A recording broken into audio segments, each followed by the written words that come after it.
நேயர்கள் அனைவருக்கும் வணக்கம். வெண்முரசு மாமலர் அத்தியாயம் 90. துலா நடனம். குரு அரச கோலத்தில் வெளியே வந்தபோது சுபகன் வணங்கியபடி அணுகி, அனைவரும் சித்தமாக இருக்கிறார்கள் அரசே என்றான். அவன் கை கூப்பியபடி வெளியே சென்றான். சுகிர்தரின் மைந்தரும் பேரமைச்சருமான பிரபாகரரும் பட்டத்தரசியும் மைந்தர்களும் அங்கே காத்து நின்றிருந்தனர். அவன் வருகையை நிமித்திகன் வெள்ளிக்கோல் தூக்கி அறிவித்ததும் பெருமுரசுகள் முழங்கத் தொடங்கின. அவனை கண்டதும் மங்கள இசையும் வாழ்த்தொலிகளும் எழுந்தன. அவன் சென்று பிரபாகரரின் கால்களை பணிந்தான். வெற்றியும் புகழும் பெருஞ்செல்வமும் குடிநிறைவும் அமைக என அவர் வாழ்த்தினர். அவருக்கு பின்னால் நின்றிருந்த அந்தனர் கங்கை நீர் தெளித்து வேத சொல் உரைத்து அவன் மேல் வாழ்த்து பொழிந்தனர். அவன் மைந்தரை நோக்கி கை நீட்ட போர்க்கூச்சலிட்டபடி ரௌத்ராஸ்வன் பாய்ந்து வந்து அவன் கைகளில் விழுந்தான். அவனை வாளால் வெட்டுவது போல நடித்தபடி துள்ளினான்.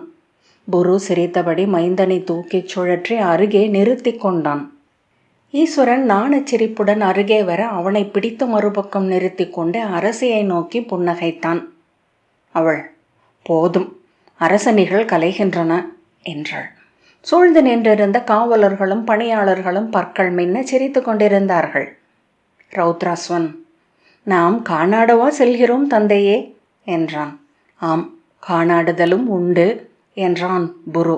பிரவீரன் இளையவர்களிடம், உங்கள் தேர்கள் அப்பால் நின்றுள்ளன, வருக என்றான். ரௌத்ராஸ்வன், இல்லை, நான் தந்தையிடம்தான் இருப்பேன் என்றான். மூத்தவன் ஏதோ சினந்து சொல்ல வாய் எடுக்க, இருக்கட்டும், நாம் ஒரே தேரில் செல்வோம் என்றான் புரு. நகர் விட்டு நீங்கியதும் தனித்தனி தேர்களில் ஏறிக்கொள்வோம். சுபகன் நகைத்து, இன்று சோமஸ்கந்தரை நோக்கும் நல்லுள் அமைந்துள்ளது நம் குடிகளுக்கு என்றான். அவர்கள் தேரில் ஏறிக்கொண்டனர். ரௌத்ராஸ்வன் அன்னையின் மடியில் அமர புருவின் மடியில் ஈஸ்வரன் அமர்ந்தான். பிரவீரன் அவர்களுக்கு பின்னால் நின்றான். தேர் அரண்மனை முற்றத்திலிருந்து எழுந்து அரச பெருஞ்சாலையை அடைந்ததும் அதை காத்து நின்றிருந்த குடிகளின் வாழ்த்தொலிகளும் மலர் பொழிவும் அவர்களை சூழ்ந்து கொண்டன. மைந்தர்களுடன் அவன் தோன்றியது கண்டு பெண்கள் உவகையுடன் கூச்சலிட்டனர். ரௌத்ராஸ்வன் ஆணி கைகளால் முகத்தை மறைத்து கொள்ள புரு அவன் கைகளை பற்றி விளக்கினான். அவன் திரும்பி அன்னையின் மார்புக்குள் முகம் புதைத்தான். கோட்டை வாயிலை கடந்ததும் ஈஸ்வரன், நாம் எங்கு செல்கிறோம் தந்தையே என்றான். அன்னையின் சோலைக்கு. இது அன்னைக்கு நாம் மலர்குடை அளிக்கும் நாள் என்றாள் பௌஷ்டை. நாம் இதுவரை அங்கு சென்றதில்லையா என்றான் ஈஸ்வரன். நீங்கள் இருவரும் சென்றதில்லை, நான் சென்றிருக்கிறேன் என்றான் பிரவீரன். ஈஸ்வரன், அங்குதான் நம் பேரன்னை உரைகிறாரா என்றான். புரு ஆம் என்றான். குருநகரியை விட்டு விலகிச் சென்ற புரு சுகிர்தவனம் என்னும் காட்டில் மாணவர்களுடன் வாழ்ந்த யதாவாசர் என்னும் முனிவருடன் தங்கினான். அவனுக்கென அமைந்த சிறு குடிலில் நெறி நூல்களையும் மெய் நூல்களையும் கற்றும் காட்டில் காய்கனி தேடி அலைந்தும் வாழ்ந்தான். அங்கிருந்த 7 ஆண்டுகளும் அவன் சொல்லொறுப்பு நோன்பு கொண்டிருந்தான். அங்கே அவன் எவரென பிற மாணவர்கள் அறிந்திருக்கவில்லை. உடல் தளர்ந்த சத்திரிய முதியவர் ஒருவர் இறுதி காண்கடனுக்காக வந்திருப்பதாகவே எண்ணினர். பேசாதவனை பிறர் காணாமலும் ஆகிறார்கள். ஓரிரு ஆண்டுகளுக்குள் அங்கு ஒருவர் வாழ்வதையே அங்குள்ள மாணவர்கள் மறந்தனர். 7 ஆண்டுகளுக்கு பின் அவனை தேடி சுகிர்தரின் ஒற்றன் வந்தான். இளவரசே, அரசர் அரண்மனைக்கு வரப்போகிறார். உங்களுக்கு இளமையை மீட்டளிக்கவிருக்கிறார். உங்களை அழைத்து வரும்படி அமைச்சரின் ஆணை என்றான். அரச ஒற்றனையும் அவன் சொல்லையும் முதலில் அவனால் அறிய முடியவில்லை. அவன் இறந்த காலம் அவனால் புனையப்பட்ட ஒளிமிக்க கனவுகளாக உள்ளே இருந்தது. அதில் அழி நிறைந்த விழிகளுடன் அவன் அன்னையும் பருவங்களை மாறி மாறி அணிந்து பொலியும் அசோகவனியின் மரங்களும் இளவெயிலும் நில ஒளியும் முழுக்காட்டிய அதன் சிறு தெருக்களும் முள்மரக்கோட்டையும் புழுதி சாலையும் அசோகச்சோலையின் குளிரும் மட்டுமே இருந்தன. அங்கே இன்பங்கள் அனைத்தும் துளி பெருகி ஆறாகி இருந்தன. துன்பங்கள் அவ்வின்பங்களுக்கு எதிர்ச்சுவை அமைக்கும் தலைகீழ் இன்பங்கள் என உருமாறிவிட்டிருந்தன. முதுமைக்கு உகந்த வகையில் மாற்றமில்லாத எளிய அன்றாட செயல்களை அவன் அமைத்து கொண்டிருந்தான். காலை நீராட்டு முதல் இரவில் நூல் நோக்குதலும் பயிலுதலும் வரை ஒவ்வொன்றும் இயல்பாகவே நிகழ்ந்தன. அந்த அன்றாடத்தின் மாறா ஒழுக்கு அவன் எண்ணங்களையும் பிறழா வழிவென்றாக்கியது. புதியன எதுவும் நிகழாத போது பழையன புதியவையாகி வந்து நடித்தன. ஆகவே ஒவ்வொரு நினைவுக்கும் பல நூறு வடிவங்கள் எழுந்து மெய் என்ன மயக்கென்ன என்னும் எல்லைகள் முற்றழிந்தன. அங்கே அவனை யயாதி தன் வலிய கைகளால் தழுவினார். காணாடவும் நீர் விளையாடவும் கொண்டு சென்றார். புறவியும் களிரும் பயிற்றுவித்தார். படிக்கலம் ஏந்தி அவன் அவருடன் களிப்போராடி சிரித்தான். உடன் பிறந்தாருடன் கூடி விளையாடினான். நில ஒளியில் சோலை முற்றத்தில் அமர்ந்து உணவுண்டான். சொல்லாடி மகிழ்ந்த பின் குளிரில் அன்னையின் உடலுடன் ஒட்டி கொண்டு விழி மயங்கினான். அவ்வுலகில் ஒற்றனின் வருகை அலைகளை கிளப்பி நிலை குலையச் செய்தது. புறச்சொற்களுக்கு அவன் உலகில் பொருளேதும் இருக்கவில்லை. புரிந்து கொள்ளாமலேயே ஆம் ஆம் என்று தலையசைத்தான். அவன் நெஞ்சிலிருந்து எண்ணம் சொல்லாக மாற மிகவும் பிந்தியது. மூச்சை வந்து தயங்கியபடி தொட்ட எண்ணம் இதுவா, இதை கொண்டா என திகைத்தது. பின் மெல்ல மூச்சை அழைத்து பிடி அள்ளி அதை வணைந்து சொல்லாக்கி நாவில் அமைத்தது. யார் நீங்கள் என்றான் புரு. அச்சொல்லை கேட்டு அவன் செவி திடுக்கிட்டது. முதிய குரல், அவன் கேட்டறியாதது. நான் குருநகரியின் ஒற்றன் மந்தன், சுகிர்தரின் செய்தியுடன் வந்தவன் என்றான் ஒற்றன். ஆம் என்றான் புரு. மீண்டும் புரியாமல் என்ன என்றான். மிக மெல்லத்தான் அவனால் உளம் குவிந்து அச்செய்தியை அடைய முடிந்தது. ஒற்றன் ஒலி மங்கி அவன் செவியில் மீண்டும் மீண்டும் அச்செய்தியை கூவினான். என்ன என்று அவன் கேட்டுக்கொண்டே இருந்தான்.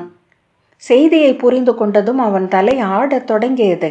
கைகளை நெஞ்சோடு சேர்த்து நரைத்த தாடி மேல் விழி நீர் வழிய விம்மி அழத் தொடங்கினான். யதாவாசரின் மாணவர்கள் அவன் தோளை பற்றி தேற்றினர்.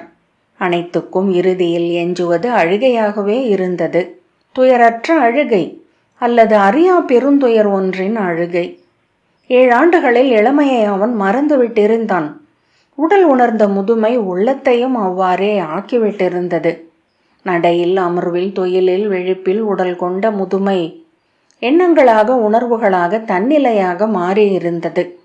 உள்ளமென்பது உடலின் நுண்வடிவு என்று யதாவாசர் அவனிடம் சொன்னார். உன் உள்ளம் முதுமை கொள்கையில் புதிய ஓர் உலகை அறியத் தொடங்குவாய். அங்கு நீ அறிவதை மீண்டு சென்று இளமையில் செயலாக்க முடியும் என்பதே உன் பேறு. அவன் தலை அசைத்தான். அவ்வாறு முதுமையின் உலகொன்றை நீ உருவாக்கி கொள்ளவில்லை என்றால் உன் தளர்ந்த உடல் அதில் வாழவும் இயலாது என்றார் யதாவாசர். குருநகரியை அவன் அதற்கு முன் பார்த்திருக்கவில்லை. எனவே புழுதியலை படிந்த பெருஞ்சாலைக்கு அப்பால் எழுந்த கரிய கோட்டை வாயிலும் பெருமுற்றமும் பிரிந்து சென்ற சாலைகளில் ஒழுகிய வண்டிகளும் விலங்குகளும் மக்களும் மாட நிறையும் காவல் கோட்டங்களும் அவனுக்கு பெருந்திகைப்பை அளித்தன. அவ்வுணர்வெழுச்சியை அவன் உள்ளத்தால் தாள முடியாமலான போது முதுமைக்குரிய வகையில் அனைத்தையும் ஒதுக்கிவிட்டு உளம் ஒதுக்கி உடல் சுருக்கி தேர் தட்டில் துயிலத் தொடங்கினான். அரண்மனை முற்றத்தில் தேர் நின்றபோது விழித்து கொண்டான். அமைச்சர் சுகிர்தர் தேர் அருகே வந்து, வருக இளவரசே, அரண்மனை தங்களுக்காக காத்திருக்கிறது என்றார். யார் என்று அவன் பதறியபடி கேட்டான். இளமையின் கனவில் அலைவது அறுபட்டமையால் இடம் துலங்காமல், யார் என்ன என்றான். சுகிர்தர், நான் அமைச்சர் சுகிர்தர், தங்களை வரவேற்க இங்கு நின்றுள்ளோம், வருக என்றார். அமைச்சரின் கைப்பற்றி நடந்து படி ஏறுகையில் அவன் கால்கள் நடுங்கின. ஒவ்வொரு படியிலும் 2 கால்களையும் ஊன்றி நின்று மேலேறி சென்று பெருங்கூடத்தில் நின்று அண்ணாந்து அதன் குடைவு கூரையை நோக்கினான். நீர் மருத மரங்கள் போல திரண்டு காலூன்றி நின்ற தூண்களின் வலிமையை மெல்ல கைகளால் தொட்டு தொட்டு உணர்ந்தான். ஊன்றி நிலைத்தவற்றை, உறுதியுடன் அசைவனவற்றை, இளமை நிறைந்தவற்றை தொட அவன் எப்போதும் விழைந்தான். தந்தை வந்திருக்கிறார் அரசே என்றார் சுகிர்தர். தங்களுக்காக காத்திருக்கிறார். அவன் பழுத்த விழிகளால் நோக்கி, யார் என்றான். அவர் மீண்டும் சொன்ன போதுதான் புரிந்து கொண்டான். என்னால் படி ஏற முடியாது என்றபடி அவன் பீடத்தை நோக்கி செல்ல கை காட்டினான். பீடத்தில் சென்று அமர்ந்து கொண்டதும் உடலுக்குள் எலும்புகள் இறுக்கமழிந்து மெல்லிய உளைச்சல் கொண்டன. நிமிர்ந்த கூன் முதுகை மீண்டும் தளர்த்தி நிலம் நோக்க முகம் குனித்து, நான் சற்று படுக்க வேண்டும் என்றான். அமைச்சர் சொன்னவை மறந்துவிட்டிருக்க அவர் முகத்தை நோக்கி அங்கிருந்த உணர்ச்சிகளைக் கண்டு அவர் என்ன சொல்லி இருக்கக்கூடும் என உணர முயன்று தோற்று பொதுவாக புன்னகை செய்தான். ஏவலர் இந்நீர் கொண்டு வந்தனர். அதை கண்டதும் தான் விடா எழுந்திருப்பது நினைவுக்கு வந்தது. உடலெங்கும் எரிந்த வெம்மை அதனால்தானா என வியந்தபடி எடுத்து ஆவலுடன் அருந்தினான். கை நடுங்க வாய் கோணலாக மூச்சு தடுக்க அதை குடித்தபோது ததும்பி தாடியிலும் ஆடையிலும் சிந்தியது. கோப்பையை ஏவலன் வாங்கி கொண்ட போது அவனை நோக்கி புன்னகை செய்த பின், அஷ்டகர் சமீத்துக்கு சென்று விட்டாரா என்றான். அவன் வியப்புடன் நோக்க, நானும் செல்ல வேண்டும், வெயில் எழுந்து விட்டது என்றான். சுகிர்தர் திகைத்து நின்ற ஏவலனிடம் விலகிச் செல்லும்படி விழி காட்டினார். அவன் அகன்ற பின், சற்று நேரம், இதோ சேக்கரைக்கு செல்லலாம் என்றார். காலடியோசை ஒலிக்க பார்க்கவன் படிகளில் இறங்கி வந்தார். அமைச்சர், தங்கள் தந்தையின் அணுக்கர் பார்க்கவர். அரசர் காணேகிய போது அவர் மீண்டு வருவதற்காக காத்து காட்டின் விளிம்பிலேயே 7 ஆண்டுகள் தானும் தங்கியிருந்தார். தந்தை வந்தபோது உடன் வந்தார் என்றார். அவன் திரும்பி நோக்கிய போது நினைவின் ஆழத்திலிருந்து மங்கலாக பார்க்கவனின் முகம் எழுந்து வந்தது. ஆம் என்றான். அது அவன் எதையும் உணராத போது பொதுவாகச் சொல்வது. அவன் உள்ளம் மீண்டும் பின்னால் செல்ல தொடங்கி இருந்தது. நிகழ்காலம் சிடுக்காக இசைவற்றதாக தோன்றியது. அதில் உழலும் துயரை விலைக்கு மீண்டும் தன் இனிய இறந்த கால கனவுகளுக்குள் புகுந்துவிட உள்ளம் ஏங்கியது. நான் சற்று ஓய்வெடுக்க வேண்டும் என்றான். சுகிர்தர் பார்க்கவனிடம், மேலே ஏற முடியாது என நினைக்கிறேன். தளர்ந்திருக்கிறார். அரசர் கீழே வந்து இவரை சந்திப்பதே நன்று என்றார். பார்க்கவன் அவனை நோக்கிய பின் விழி திருப்பிக் கொண்டு, நான் சென்று சொல்கிறேன் என்றார். அவன் பார்க்கவனிடம், உச்சி வெயில் போல வெம்மை கொண்டிருக்கிறது இந்த பின் காலை என்றான். அவரால் அவனை வெளிநாட்டி நோக்க இயலவில்லை. அவர் சென்றதும் அவன் ஏப்பம் விட்டு கால்களை நீட்டி கைகளை கைப்பிடிகள் மேல் தளர வைத்து அமர்ந்தான். வெளியே காற்று ஓடும் ஓசை கேட்டது. அது இனிமை ஒன்றை நினைவில் எழுப்பியது. இனிமையே நினைவை கொண்டு வந்தது. அவன் அன்னையுடன் சோலைக்குள் சென்று கொண்டிருந்தான். தொலைவில் ஓர் அசைவு. மான் ஒன்று சிலிர்த்து செவி கோட்டியது. எங்கோ ஒரு குயிலின் ஓசை மீண்டும் மீண்டும் ஒன்றையே சொல்லிக் கொண்டிருந்தது. ஆனால் சொல்லச் சொல்ல அதன் மன்றாட்டின் அழுத்தம் ஏறி வந்தது. தலை நெஞ்சில் படிய அவன் துயின்று விட்டிருந்தான். படிகளில் குரடணிந்த இருவர் இறங்கி வரும் ஓசை கேட்டது. இளவரசே என்று சுகிர்தர் அழைத்தார். அவன் திடுக்கிட்டு விழித்து ஓரம் வழிந்த வாயை துடைத்த பின் நிமிர்ந்து நோக்கி, யார் என்றான். தங்கள் தந்தை என்றார் சுகிர்தர். யார்? என்ன என்றான். தந்தை, அரசர். எழுந்து நில்லுங்கள். அவனால் எழ முடியவில்லை. கால்கள் செயலற்று உறைந்திருந்தன. வெளியே குயில் மன்றாடி கொண்டிருந்தது. அவன் ஆம் ஆம் என எழ முயன்றாலும் உடல் விசை கொள்ளவில்லை. யயாதி அப்போதுதான் அவனை பார்த்தார். விழிகளில் திகைப்பு தோன்ற 2 கைகளும் பொருத்தமில்லாமல் எழுந்து எதையோ விலக்குவன போல முன்னால் வந்தன. பின் உடையில் உரசி ஒலியுடன் தளர்ந்து 2 பக்கமும் விழுந்தன. சுகிர்தர், களைத்திருக்கிறார் என்ற பின், எழுக இளவரசே என்றார். வேண்டாம், அவர் இப்போது முதியவர் என்ற யயாதி அருகே வந்து நிலம் படிய விழுந்து வணங்கி, வாழ்த்துங்கள் மூதாதையே என்றார். அவன் திகைத்த பின், யார், என்ன என்று சுகிர்தரிடம் கேட்டான். வாழ்த்துங்கள் வாழ்த்துங்கள் என்றார் சுகிர்தர். யார் என்றான் புரு. வாழ்த்துங்கள், வாழ்த்து வாழ்த்து என சுகிர்தர் கூவினார். அந்த குரலின் விசையால் உலமழிந்து புரு தலை ஆட தாடை தொங்கி வாய் திறந்திருக்க உறைந்தான். சுகிர்தர் குனிந்து கைகளை கீழே கிடந்த யயாதியின் தலைமேல் வைத்து வாழ்த்துக என்றார். புரு நெடுவாழ்வும் வாழ்புகழும் அமைக என வாழ்த்தினான். யயாதி எழுந்து கை கூப்பி, என் பிழைகள் அனைத்தையும் பொறுத்தருள்க, பிறிதெவரிடமும் நான் இதை கேட்கவியலாது என்றார். அவர் முகத்தை நோக்கிய பின் எவரென்று புரிந்து கொள்ளாமல் புரு அந்த பொதுவான புன்னகையை அளித்தான். யயாதி விழிநீர் மல்கி பின் கட்டுப்படுத்தி கொண்டு திரும்பி பார்க்கவனிடம், பைதல்களுக்குரிய சிரிப்பு என்றார். பார்க்கவனும் விழி ஈரத்துடன் புன்னகைத்தார். மீண்டும் புருவை நோக்கிய பின், நான் கொள்ளவிருக்கும் உடல், இவ்வுடலுக்குள் நிறைக்க வேண்டிய நிறைவை நான் எய்தி இருக்கிறேன். துறவையும் மெய்மையும் பணிவையும் இதில் அமர்ந்து அடைவேன் என்றார். ஏதேனும் முறைமையோ சடங்கோ செய்ய வேண்டும் என்றால் என பார்க்கவன் சொல்ல, ஏதுமில்லை. இதோ இங்கிருந்தே என் முதுமையை பெற்ற பின் படி இறங்க வேண்டியதுதான் என்றார் யயாதி.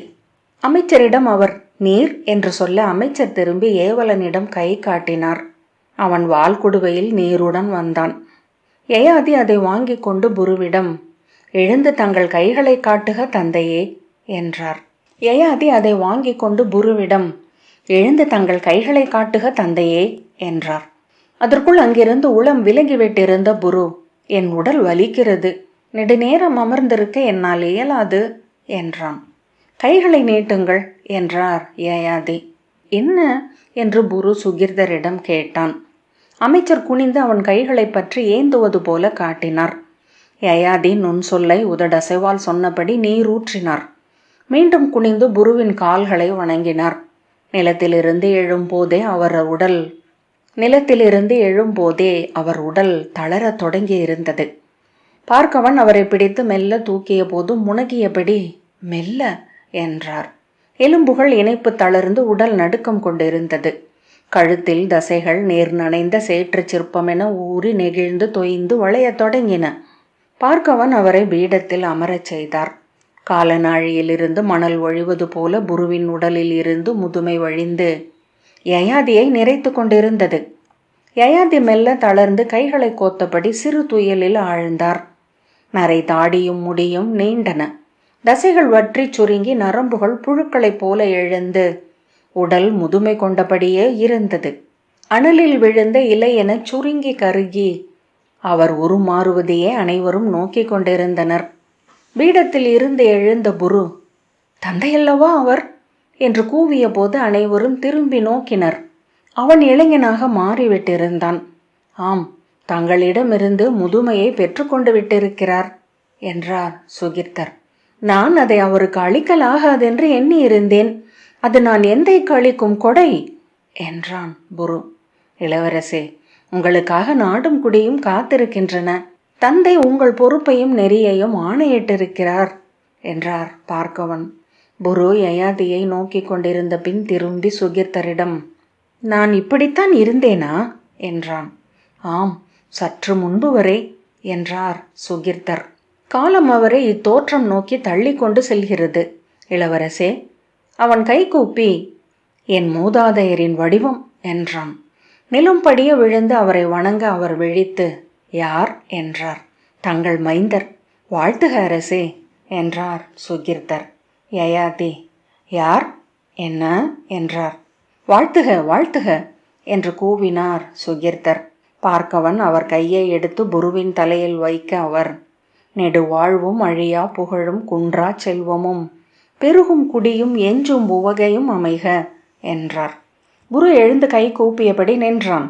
அரசே, நாம் கிளம்ப வேண்டும் என்றார் பார்க்கவன். ஆம், இங்கிருந்தே கிளம்ப வேண்டும் என்று சொன்னேன் அல்லவா என்றார் யயாதி. புரு, தேர் சித்தமாக இருக்கிறதா என்று சுகிர்தரிடம் கேட்டான். முற்றத்தில் நின்றுள்ளது. அவர்கள் வந்த தேர்தான் அது என்றார் சுகிர்தர். திரும்பி நோக்காமல் ஒரு சொல்லும் எஞ்சாமல் என்ற யயாதி புன்னகைத்து, நன்று, என்னால் அவ்வண்ணம் இறங்கிச் செல்ல இயலும் என்பது அளிக்கும் உவகை பெரிது என்றார். பார்க்கவன் அவர் கைகளை பற்றி கொள்ள முனகியபடி மெல்ல எழுந்து நடந்தார். அமைச்சரும் பிறரும் தொழுதபடி உடன் செல்ல முற்றத்திற்கு சென்று பார்க்கவனின் தோளை பற்றியபடி படிகளில் மெல்ல ஏறி மூச்சிறைத்து ஒரு கணம் நின்று நெஞ்ச துடிப்பை ஆற்றிய பின்னர் மெல்ல ஏறி பீடத்தில் அமர்ந்தார். திரை மூடியதும் அவர் முகம் மறைந்தது. பாகன் சவுக்கால் தொட புறவிகள் விழித்தெழுந்து கால் தூக்கின. புருவின் முடிசூட்டு விழவை உடனே நிகழ்த்திவிட வேண்டும் என்று சுகிர்தர் சொன்னார். 7 ஆண்டு காலம் இங்கிருந்து முடியையும் கோலையும் புறந்திருக்கிறேன் இளவரசே. என் நாவால் இவருக்கும் எத்தண்டனையும் அளிக்கவில்லை. ஆயினும் இக்கோலின் பொருட்டு நிகழ்ந்தவை அனைத்துக்கும் சொல் முடிவே அடிப்படை என்பதனால் இதன் பழியிலிருந்து என்னால் தப்ப முடியாது. அந்தணர் ஆட்சியும் போரும் வணிகமும் வேளாண்மையும் செய்யலாகாது. ஏனென்றால் கொலையும் கரவும் பிறர் விழி நீருமின்றி அவற்றை ஆற்ற இயலாது. நான் எனக்கும் என் மூதாதையருக்கும் பழியை ஈட்டி இருக்கிறேன். எஞ்சிய நாட்கள் காட்டில் தவம் இயற்றி அதை நிகர் செய்த பின்னரே நான் வெண்ணேக வேண்டும். நான் என் அன்னையை பார்க்க வேண்டும் என்றான் புரு. அவர்கள் எனக்கிடும் ஆணை என்ன என்று அறிந்த பின்னர் மட்டுமே நான் முடிசூட முடியும். சுகிர்தர்: அவர்கள் நீங்கள் அகன்ற அன்றே அசோக நகரியிலிருந்து வெளியேறி கோட்டைக்கு வெளியே காட்டுக்குள் குடில் ஒன்றை கட்டி அங்கே தனித்து குடியிருக்கிறார்கள். எவரும் சென்று நோக்க ஒப்புதல் இல்லை என்றார்கள் என்றார். நான் சென்று பார்க்கிறேன் என்று புரு கிளம்பி சென்றான். அசோகவனியின் கோட்டை முகப்புக்கு செல்லும் சாலையில் இருந்து பிரிந்து வளைந்து காட்டுக்குள் நுழைந்த தொடர் கால் பாதையின் எல்லையில் இருந்தது அச்சிறிய குடில். புரு தன்னுடன் வந்தவர்களை காட்டுக்கு வெளியே நிறுத்திவிட்டு கை கூப்பியபடி தனியாக சென்றான். குடிலை அணுகி அதன் வாயிலில் கைகள் கூப்பியபடியே இருக்க நின்றிருந்தான். குரல் எழுப்பவில்லை. 2 நாழிகைக்கு பின்னர் வெளியே வந்த கோழி ஒன்று அவனை கண்டு குரல் எழுப்ப உள்ளிருந்து எட்டி பார்த்த முதியவளை முதலில் அவனால் அடையாளம் காண முடியவில்லை. அறிந்ததும் உளம் அதிர அன்னையே என்றான். சர்மிஷ்டையின் முடி முற்றாக நரைத்திருந்தது. கடும் நோன்பால் உடல் வற்றி உலர்ந்து மட்கும் மரம் போல் இருந்தது. 2 குழிகளுக்குள் விழிகள். கன்னங்களின் ஆழ்ந்த குழிகள் பற்களுடன் வாயை முன்னுந்த செய்திருந்தன. அவள் உடனே அவனை அடையாளம் கண்டு கொண்டதை விழிகள் காட்டின. அவனை நிலைத்த விழிகளால் நோக்கி சில கணங்கள் நின்ற பின் உள்ளே வா என்றாள். அவன் கைகள் கூப்பியிருக்க குடிலுக்குள் சென்றான். ஒருவர் மட்டும் படுக்கும் அளவுக்கு இடம் கொண்ட அக்குடில் ஒரு கூடை போல் இருந்தது. ஈச்சையோலை கூரையினூடாக வந்த ஒளிச்சரடுகள் சருகுமெத்தையிடப்பட்ட மண்தரையில் ஊன்றி வெள்ளி வட்டங்களாக சுடர்ந்தன. அவள் அமர்ந்ததும் அவன் அவள் கால்களில் விழுந்து வணங்கினான். புகழ் சூடுக, வெற்றியும் குடிப்பெருக்கும் அமைக என அவள் வாழ்த்தினாள். நான் உங்கள் சொல் பெற்று செல்ல வந்துள்ளேன் அன்னையே என்றான். நான் எவருக்கும் அன்னை அல்ல என்றாள் சர்மிஷ்டை. நெடுந்தொலைவு வந்துவிட்டேன். எஞ்சி இருப்பது ஒன்றே, அதை உன்னிடம் கோருகிறேன். குருநகரையின் அரசனாக ஆணையிடுங்கள் என்றான் புரு. என்னை சுக்கிரரின் மகள் வாழும் தவச்சாலைக்கு அழைத்து செல்க என்றாள். அவன் உள்ளம் நடுங்கியது. அவன் ஒன்றும் சொல்லாததை உணர்ந்து அவள் என்றாள். ஆணை, நாளையே அனைத்தையும் உருக்குகிறேன் என்றான். நீ என்று எவரும் உடன் வரவேண்டியதில்லை. எந்த முறைமையும் நிகழலாகாது என்றாள் சர்மிஷ்டை. ஆம் என்றான் புரு. மூத்த அன்னையிடம் ஒப்புதல் கோர வேண்டாமா என்று கேட்க நாவெடுத்து அடக்கினான். ஒப்புதல் கோரி செல்வது ஒருவேளை நிகழாமலேயே நின்றுவிடும் என்று தோன்றியது. மாமலர் 90வது அத்தியாயம் இத்துடன் நிறைவு பெற்றது. நன்றி.